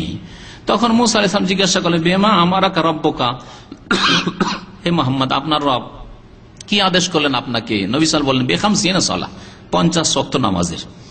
বললেন মুসা আলাইহিস সালাম ইন্না উম্মাতাকা লা তুতিকু যালিকা, আপনার উম্মতের ক্ষমতা আছে কমজোর, 3.5 হাত, তার মধ্যে আবার অনেকে বেটে 1.5 হাত 2 হাতের মানুষ, 2.5 হাতের মানুষ, আর কমজোর দুর্বল, বয়স 50-60, 40 হলে অবস্থা খারাপ। আমার উম্মত 400 বছর 500 বছর বাঁচত, তারা পারেনি, আর আপনার উম্মত পারবে? অসম্ভব কথা। যান যান যান, ফিরে যান। ইন্না উম্মাতাকা লা তুতিকু যালিকা, আপনার উম্মত এই 50 ওয়াক্ত আদায় করতে পারবে না। সত্যিই বলেছেন মুসা আলাইহিস সালাম। 50 ওয়াক্ত দূরের কথা, 5 ওয়াক্তের বেলাও বলেছিলেন এই কথা, সত্যিই বলেছিলেন মুসা আলাইহিস সালাম। ইরজি ইলা রাব্বিকা, রবের কাছে যান, ফাসআলু তাখফিফ লিউম্মাতিকা, আপনি আপনার উম্মতের জন্য হালকা করতে বলেন আল্লাহ পাককে। ফালতাফাতা ইলা জিবরিল আলাইহিস সালাম দিকে একটু ফিরে দেখলেন কান্না ইস্তাশিরু ফি যালিকা, সাথী যেহেতু পরামর্শ নিতে হবে, অনেক সময় চোখের ইশারাতে পরামর্শ হয় না, হয় না? আপনার সাথে একজন কথা বলছে, তার পাশে তার ফিরে দেখছেন তার চেহারার দিকে, ও চেহারাতে বুঝতে পারছে যে আপনি তার মনটা বুঝতে চাইছেন, কি বলতে চায়, ও বুঝতে পারছে ঠিক আছে ঠিক আছে। তো ওই রকমই নবী করিম সাল্লাল্লাহু আলাইহি ওয়াসাল্লাম যেন জিবরাইল আলাইহিস সালামের কাছে পরামর্শ, ফিরবো আবার, আশারা বলে হ্যাঁ নাম ইনশিয়াত, যদি আপনি চান ফিরেন, কোনো অসুবিধা নেই, আমার কাছে কোনো বাধা নেই, আপনি যাবেন আবার নিয়ে যেতে চলেন। ফাআলা বিহি জিবরিল, জিবরাইল আলাইহিস সালাম তাকে নিয়ে আবার উপরে গেলেন। হাত্তা আতা বিহিল জব্বার তাবারাক আল্লাহ পাক রব্বুল আলামিন তাবারাক ওয়া তাআলার কাছে আসলেন। ওয়া ফি মাকানি হাযা লাফজুল বুখারী ফি বাযি তুরুক, সহিহ বুখারীর হাদিসগুলি। ফাওয়াজা আনহু আশারান, কোন হাদিস আছে একবারে 10 ওয়াক্ত করে ডিসকাউন্ট করে দেওয়া হইল, আর কোন কোন হাদিসে আছে যে 5-5 করে কম করা হয়েছে, হয়তো যে হাদিসে 10 করা হয়েছে সেটাতে সংক্ষেপ করে দেওয়া হয়েছে। তারপরে মুসা আলাইহিস সালামের কাছে আসে, ফাখবারা ফাকাল ইরজি ইলা রাব্বিকা ফাসআলু তাখফিফ, জানতে পারলেন যে 10 কমা হয়েছে, 40, না যান আবার ফিরে যান, আবার ফিরেন। ফালাম ইয়াজাল ইয়াতারাদ্দাদু বাইনা মুসা ওয়া বাইনা আল্লাহ আযজা ওয়া জাল্লা, বারবার না বলে সংক্ষেপ করা হইল, যে বারবার করে ফিরতে থাকলেন আল্লাহ পাকের কাছে, আবার আল্লাহ পাকের কাছ থেকে মুসা আলাইহিস সালামের কাছে, ফিরতে ফিরতে শেষখানে কততে আসলো? হাত্তা জাআলাহা খামসান, 5 করা হইল। যখনই ফিরে আসেন মুসা আলাইহিস সালামের কাছে, ইরজি ইলা রাব্বিক, যাও ফিরে যাও, হবে না, পারবে না তোমার উম্মত, ফাসআলু তাখফিফ, হালকা করতে বলো। কি 5 ওয়াক্তে চলে আসলে ফামারাহু মুসা বিররুজু ওয়া সাওয়ালি তাখফিফ, 5 ওয়াক্ত যখন নিয়ে আসলেন রাসূলুল্লাহ সাল্লাল্লাহু আলাইহি ওয়াসাল্লাম ষষ্ঠ আসমানে মুসা আলাইহিস সালাম, তারপরে বললেন যান যান ফিরে যান, আরো হালকা করে নেন, আরো হালকা করে নেন। কিন্তু আল্লাহ পাকের তকদির ওখানে কলম শুকিয়ে গেছে, আর কম হবে না, আর কম হবে না। তখন নবী সাল্লাল্লাহু আলাইহি ওয়াসাল্লাম বলে ওঠেন কাদ ইস্তাহইয়াইতু মির রাব্বি, আমি আল্লাহ পাকের সামনে বারবার ফিরে যেতে যেতে লজ্জা পেয়ে গেছি, আর পারবো না। বারবার ফিরতে লজ্জা লাগে না? মানুষকে লজ্জা লাগে। নবী সাল্লাল্লাহু আলাইহি ওয়াসাল্লাম বলে আমি খুব লজ্জা পেয়ে গেছি। ওয়ালাকিন্নী আরদা ওয়া আসলাম, আমি এতেই রাজি, আর এটাকে আমি মেনে নিচ্ছি, 5 ওয়াক্ত আমি মেনে নিচ্ছি। ফালাম্মা বাউদা, যখন সেখান থেকে চলতে শুরু করলেন, নাদা মুনাদিন, এক ডাক আসলো উপর থেকে, কাদ আমদাইতু ফারিযাতি, আল্লাহ পাকের ডাক আসলো, আমার যে ফরজ 5 ওয়াক্ত তা আমি বাস্তবায়িত করলাম। ওয়া খাফফতু আন ইবাদি, এবং আমার বান্দার ইবাদতকে আমি হালকা করে দিলাম। আসলে 50 ইবাদত আমার আদেশ, আর 50-এরই আমি নেকি দিব, কিন্তু এই 50কে হালকা করে আমি 5 দিলাম, আমার বান্দার জন্য হালকা করে দিলাম, আর এরই বাস্তবায়ন করতে হবে। নবী সাল্লাল্লাহু আলাইহি ওয়াসাল্লাম আরেকটি হাদিস আছে, ওয়াহিয়া খামসুন, সেটা হচ্ছে আদায় করার দিক দিয়ে 5 ওয়াক্ত, ওয়াহিয়া খামসুনা, কিন্তু নেকির দিক দিয়ে সেটা হচ্ছে 5-10-50 ওয়াক্তের নেকি দিব। সুতরাং ভাগ্যবান ওইসব ভাই বোনেরা, ওইসব মুসলিমরা যারা 5 ওয়াক্ত নামাজ আদায় করে আল্লাহ পাক তাদেরকে 50 ওয়াক্তের নেকি দেন, বলো আলহামদুলিল্লাহ। আর হতভাগা ওই সব লোকেরা যারা 5 ওয়াক্ত আদায় করে না, 4 ওয়াক্ত 3 ওয়াক্ত করে খেয়ালকুশি আর কুপ্রবৃত্তির অনুসরণ করে, আল্লাহ পাকের ইবাদতবন্দি করে না, রাসূলুল্লাহ সাল্লাল্লাহু আলাইহি ওয়াসাল্লামের অনুসরণ করে না। ইবাদত হচ্ছে আল্লাহ পাকের আদেশ নিষেধ মেনে চলা আর রাসূলুল্লাহ সাল্লাল্লাহু আলাইহি ওয়াসাল্লামের অনুসরণ করা। রাসূলুল্লাহ সাল্লাল্লাহু আলাইহি ওয়াসাল্লাম 5 ওয়াক্ত নিয়ে এসেছেন ভাইরা, ওই 4 ওয়াক্ত চলবে না, 3 ওয়াক্ত চলবে না, কোনদিন পারলাম কোনদিন পারলাম না, খুব ব্যস্ত, খুব ঘুম, এই জন্য আজকে পারিনি, আজকে 4 ওয়াক্ত পড়েছে, আজকে 3 ওয়াক্ত, খুব ক্লান্ত। এগুলি কথা দুনিয়াতে বন্ধু বান্ধবের কাছে চলতে পারে, আল্লাহ পাকের কাছে চলবে না। মা বাবার কাছে চলতে পারে, যদি গাফেল মা বাবা হয় তাহলে শ্বশুর শাশুড়ির কাছে চলতে পারে, কিন্তু আল্লাহ পাকের দরবারে চলবে। আল্লাহ পাক যেন আমাদের হিদায়াত দান করেন। ইমাম ইবনুল কাইয়িম রাহমাতুল্লাহ আলাইহি তারপরে আল্লাহ পাককে নবী সাল্লাল্লাহু আলাইহি ওয়াসাল্লাম দেখেছেন কিনা এই বিষয়টি উল্লেখ করেছেন জাদুল মাদি, আর তারপরে তিনি যে দীর্ঘ আলোচনা করেছেন তার খোলাসা হচ্ছে, তিনি বলছেন আন্না রুয়াতা বিল আইনি লাম তাসবুত আসলান। আল্লাহ পাককে নবী সাল্লাল্লাহু আলাইহি ওয়াসাল্লাম সচক্ষে দেখেছেন এই বিষয়টি একেবারে প্রমাণিত নয়, একেবারে প্রমাণিত নয়, দুর্বল কথা। ওয়াহুয়া কাউলুন লাম ইয়াকুলহু আহাদুম মিনাস সাহাবা, কোন সাহাবী এই দাবি করেননি যে মুহাম্মদ সাল্লাল্লাহু আলাইহি ওয়াসাল্লাম মেরাজে গিয়ে আল্লাহ পাকে সচক্ষে দেখেছে, এই দাবি কেউ করেনি। ওমান উকিল আন ইবনে আব্বাস, যে কথাটি বললাম একটু আগে, ইবনে আব্বাস থেকে যা বর্ণিত হয়েছে যে তিনি দেখেছেন কেমন, রুয়াতু বিল ফুআদ, দেখেছেন, আর তিনি বলেছেন যে সেটা হৃদয় দিয়ে তিনি দেখেছেন। হৃদয় দিয়ে দেখা অন্যরকম, স্বপ্নে অনেক কিছু আপনি দেখছেন, হ্যাঁ, তারপরে হৃদয়ে দেখা স্বপ্নের চাইতে ভিন্ন খানিকটা হইতে পারে, কিন্তু সেটা সচক্ষে দেখা নাই, মনের মধ্যে দেখেন। এটা বোঝানোর জন্য একটা উদাহরণ দেওয়া যেতে পারে, যে কোনো জায়গা যদি আগে থেকে শোনা থাকে কোন শহর সম্পর্কে বা কারো বাড়ি সম্পর্কে, যাওয়ার আগে একটা ধারণা থাকে না, থাকে না? যে মেয়েটিকে দেখতে যাচ্ছেন বিবাহ করার জন্য, দেখার আগে একটা ধারণা অলরেডি ছিল যে সে তার চেহারাটা হয়তো এরকম হবে, নাকটা এরকম হবে, হ্যাঁ, আর রংটা এরকম হবে, থাকে না এরকম ধারণা? যেই গ্রামে আমি যাচ্ছি অমুক গ্রামটি এইরকম আছে, ওখানে গিয়ে বাস্তবে দেখা যায় যে খানিকটা অন্যরকম বা অনেকটা অন্যরকম। কিন্তু যে কোনো জায়গা যাওয়ার ক্ষেত্রে বা যে কোনো ব্যক্তিকে দেখার ক্ষেত্রে দেখার আগে একটা ধারণা থাকে এইরকম, সেটা হচ্ছে আপনার মনে মনে আপনি দেখে ফেলেছেন কিন্তু চোখে দেখেননি।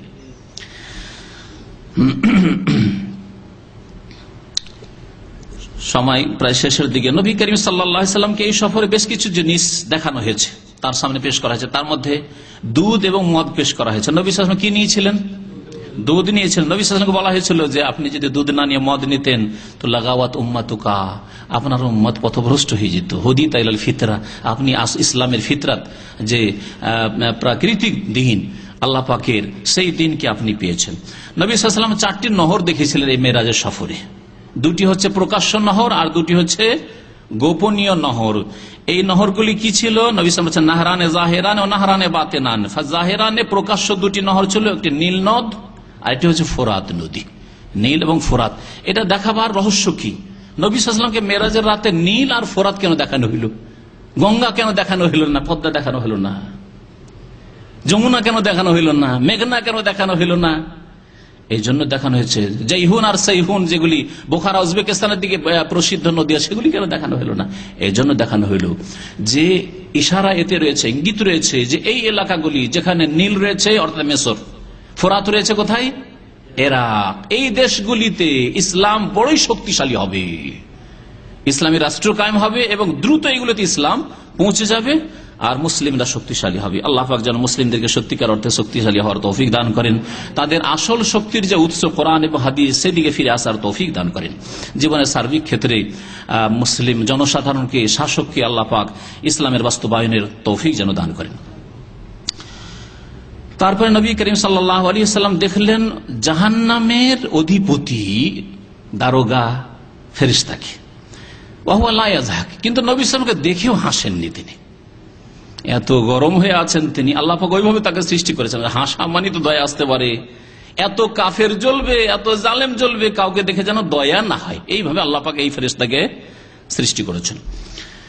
তারপর নবী সাল্লাল্লাহু আলাইহি সাল্লাম দেখলেন জান্নাত জাহান্নামের দৃশ্য, দেখলেন জান্নাত জাহান্নামের দৃশ্য দেখতে গিয়ে জাহান্নামীদের কিছু লোককে, যারা ইয়েতিমদের ধন সম্পদ আত্মসাৎ করত, বেঈমানি করত, চাচা ছিল, মামা ছিল, আর ভাগ্নের বা ভাতিজা এতিম, তাদের ধন সম্পদকে ভক্ষণ করেছে অন্যায়ভাবে।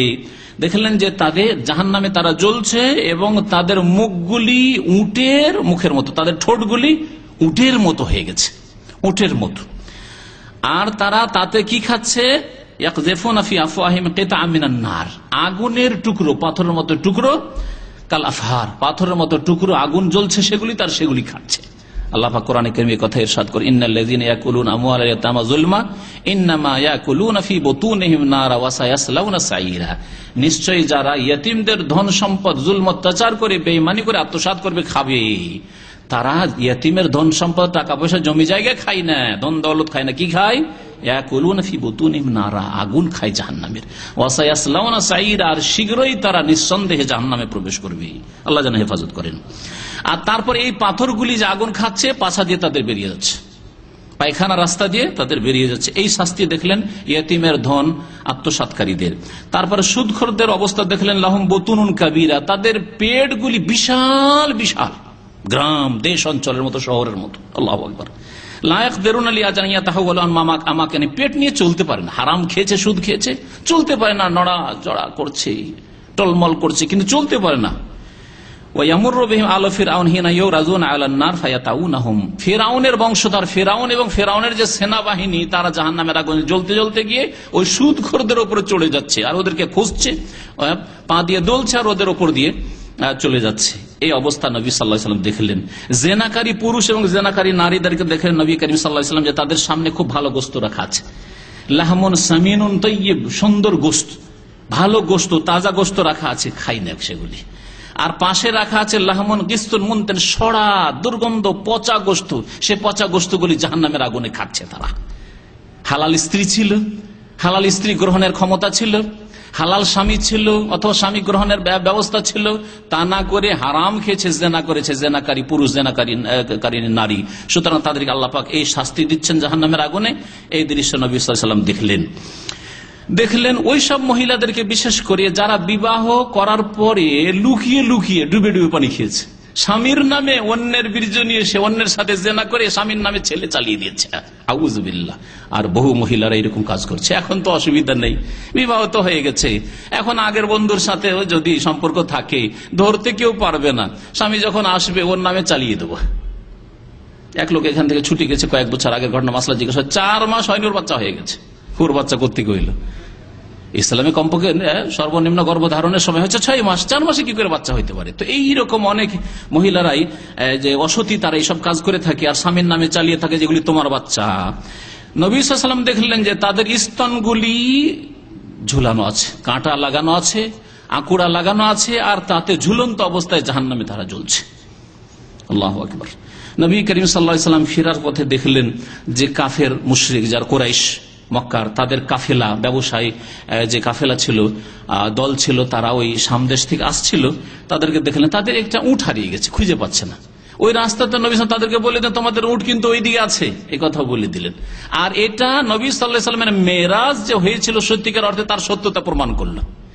নবী সাল্লাল্লাহু আলাইহি ওয়াসাল্লাম ফিরে আসলেন, তখন বলে, তোমরা বিশ্বাস করো না আমি সারা রাত এই রাতে সফর করে রাতারাতি যে ফিরে এসেছি, বিশ্বাস করো অসম্ভব মনে করছো? তাহলে জিজ্ঞাসা করিও, তোমাদের কাফেলা অমুক জায়গায় আছে, তাবুকের ওই দিকে রাস্তাতে আছে, আসছে সামদেশ থেকে, সিরিয়া থেকে, আর তাদের উট হারিয়ে গিয়েছিল। আমি তাদেরকে বললাম, তোমাদের উট অমুক দিকে কিন্তু আছে, একটা উট হারিয়ে গেছে, আর তারা সে উট খুঁজে পেয়েছে। জিজ্ঞাসা করিও তাদেরকে এই ঘটনা ঘটেছে কিনা, আর আওয়াজ শুনেছে কিনা। আর কথা সত্যি হলো পরে। তারপরেও তারা যেহেতু জালেম, তারা মানতে চাইতো না রাসূলুল্লাহ সাল্লাল্লাহু আলাইহি ওয়াসাল্লামকে, এজন্য অহংকার করে তারা অস্বীকার করেছে। নবী করিম সাল্লাল্লাহু আলাইহি ওয়াসাল্লাম যখন পথ দিয়ে অতিক্রম করছিলেন, ওই যে কাফেলা ব্যবসায়ী দল ছিল কুরাইশদের, তাদের পানি ঢাকা ছিল সেই, আর তারা ঘুমিয়েও ছিল সেই অবস্থায়। রাস্তাতে তারা বিশ্রাম করছিল, ঘুমিয়েছিল। সেই অবস্থায় নবী সাল্লাল্লাহু আলাইহি ওয়াসাল্লাম তাদের পানীয় পান করেছিলেন। সুম্মা তারাকাল ইনা মুগাত্তা, তারপরে তাদের পাত্র কাপড় ঢেকে দিয়েছিলেন। নবী সাল্লাল্লাহু আলাইহি ওয়াসাল্লাম যখন ফিরে আসলেন, ওখান থেকে ফিরে আসার পরে ঘটনা যখন বর্ণনা করলেন কাফেরদের, তখন তারা অস্বীকার করল এবং তারা বলেছিল যে, হে মুহাম্মদ, তুমি যদি সত্যিকার অর্থে বাইতুল মুকাদ্দাস যেতে আমাদের 1 মাস লাগে, আসতে 1 মাস লাগে, আর তুমি রাতেই গেলে আর রাতে ফিরে চলে আসো। শুধু বাইতুল মুকাদ্দাস ফিলিস্তিন না, বলছো সেখান থেকে তুমি 7 আসমানে গেছো। আচ্ছা বলো তো, বাইতুল মুকাদ্দাসের যে মসজিদ আছে, মসজিদ আকসার, ওর দরজা কটি, জানালা কয়টি, উত্তরে কি আছে, পশ্চিমে কি আছে, পূর্বে কি আছে? নবী সাল্লাল্লাহু আলাইহি ওয়াসাল্লাম বলছেন, ফাকারাবতু কুরবাতান লাম আকরু মিসলাহু কাত। এমন পেরেশান হয়ে গেলাম তাদের এই প্রশ্নে, এর জবাব কি করে দেব? 13 বছর ধরে ইসলামিক সেন্টার আছি, যদি জিজ্ঞাসা করে যে কতটি দরজা আছে বলতে পারবো? মানুষের জীবনটা কি এত একবারে মূল্যহীন যে দরজা গুনে বেড়াবো নাকি, তাই না? আর নবী সাল্লাল্লাহু আলাইহি ওয়াসাল্লাম গেছেন, দ্রুত গিয়েছেন, আর মসজিদ আকসা নামাজ পড়েছেন, 2 রাকাত আবার চলে গেছেন। কি করে দরজা আর জানালার খবর রাখবেন? ডান দিকে কি আছে, বাম দিকে আছে, কোন দিকে কোন গাছ আছে না আছে বলতে পারলেন না। খুশি, খুব খুশি, তালি বাজাতে শুরু করলো কাফেররা, দেখো দেখো দেখো মিথ্যা বলছে মুহাম্মদ সাল্লাল্লাহু আলাইহি ওয়াসাল্লাম। সাথে সাথে আল্লাহ পাক টেলিভিশন দেখিয়ে দিলেন। সুবহানাল্লাহ। টিভি যারা আবিষ্কার করেছে, অনেকে বলছে এই ঘটনাকে তারা কেন্দ্র করে চিন্তা করেছে, গবেষণা করেছে, যে নবী সাল্লাল্লাহু আলাইহি ওয়াসাল্লাম কি করে দেখলেন। সহিহ বুখারী হাদিস, ফাজাল্লাল্লাহু লি বাইতুল মাকদিসি, বাইতুল মুকদ্দাসকে আল্লাহ পাক খুলে দিলেন আমার জন্য।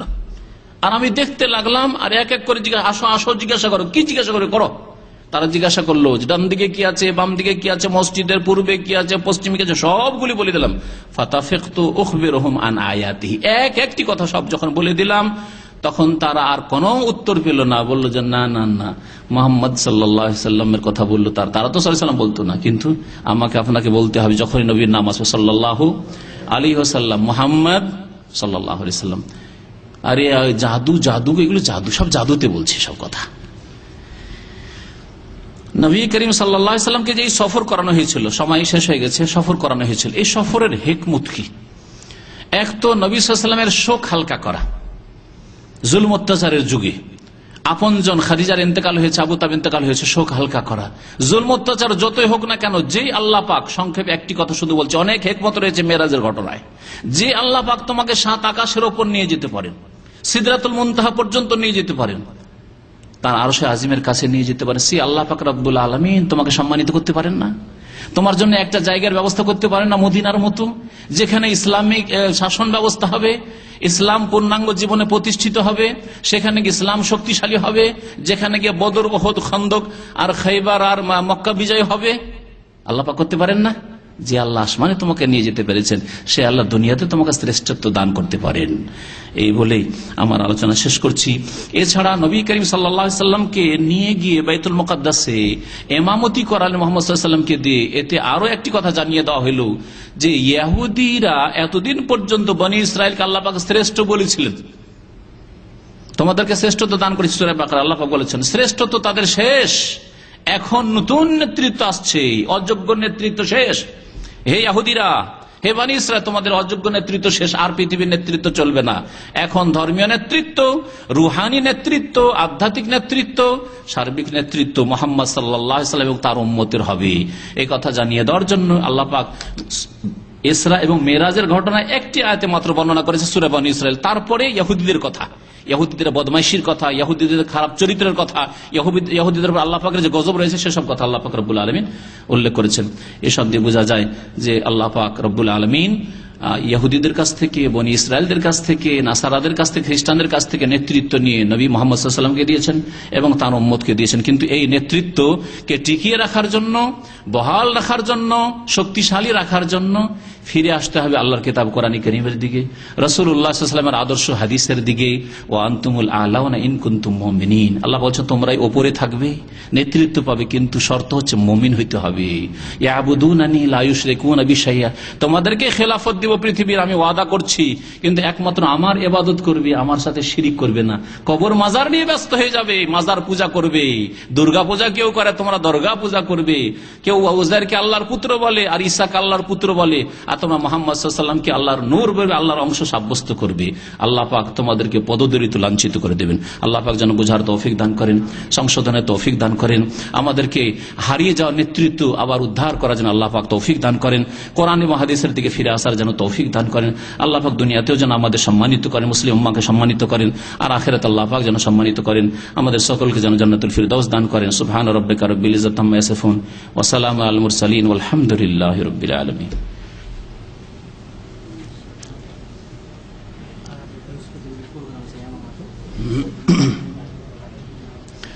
আগামী বৃহস্পতিবারে একটা প্রোগ্রাম আছে, বৃহস্পতিবারে এমামাতে, এমামা ক্যাম্প পোর্টে, যেসব ভাইদের কাছে সময় আছে, আসর পর সম্ভবত প্রোগ্রাম শুরু, মাগরিব পর, আসর মাগরিব পর, সেই প্রোগ্রাম বাইরে থেকে মেহমান আসছে, ওখানে আপনারা যেতে পারবেন।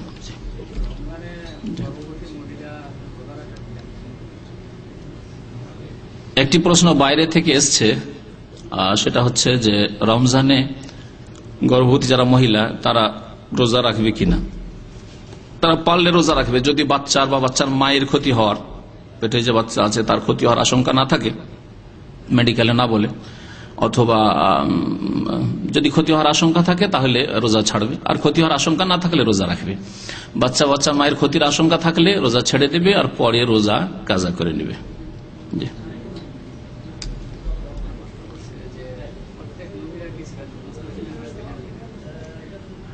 সিরাতে মুস্তাকিম, প্রত্যেক নবীরা সিরাতে মুস্তাকিম অবশ্যই ছিলেন, কিন্তু প্রত্যেক নবীর দিনের মৌলিক বিষয়গুলি একরকম ছিল। আদম আলাইহিস সালাম থেকে শুরু করে শেষ নবী পর্যন্ত দিনের মৌলিক যেগুলো বিষয় সেগুলি একরকম ছিল, বুনিয়াদী বিষয়গুলি। আর বাকি মাসলা মাসাইল, বিধি বিধান, হালাল হারামে পার্থক্য ছিল। ফরজের পরিমাণ এগুলিতে পার্থক্য, যেমন নামাজের পরিমাণে পার্থক্য ছিল, রোজার পরিমাণে পার্থক্য ছিল, হজ যাকাতের পার্থক্য ছিল, কিন্তু মৌলিক বিষয়গুলি আল্লাহর প্রতি ঈমান, পরকালে ঈমান, তকদীরের প্রতি ঈমান, রাসূলের প্রতি ঈমান, জান্নাত জাহান্নাম ইত্যাদি এসব জিনিস। তারপরে নামাজ ইবাদত ছিল, মৌলিক ইবাদত ছিল, কিন্তু পরিমাণের দিক দিয়ে পার্থক্য ছিল, তরিকায় পার্থক্য ছিল হয়তো, যে এইরকম। সিয়াম ছিল, মারিয়াম আলাইহিস সালাম রোজা রেখেছেন, নামাজ পড়েছেন আম্বিয়া রাসূলগণ, কিন্তু 5 ওয়াক্ত নামাজ নয়, নামাজ ছিল আগের যুগে। জি, তাহলে মৌলিক বিষয়গুলি ছিল, বাকি বিধি বিধানে পার্থক্য ছিল।